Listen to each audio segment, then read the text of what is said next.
Good morning, YouTube. Hope all is well. Today we're going to talk about motorcycles and bar end mirrors and bar end weights. So if you don't know this, if you take the bar end weights off and you put bar end mirrors on, then your handlebars shake to oblivion and your hands go numb. So I really dislike the stock mirrors that come with my bike. I don't know, maybe the people in Italy are much smaller or half my size and the mirrors are fine, but when I use the mirrors, I only see my shoulders. So I've been trying to figure out how to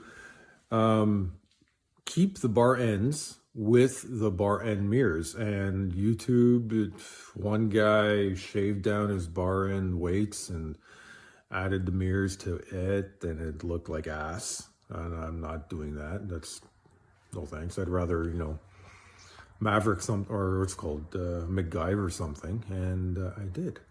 So I'm going to document it, and hopefully this helps somebody that's looking to do the same thing.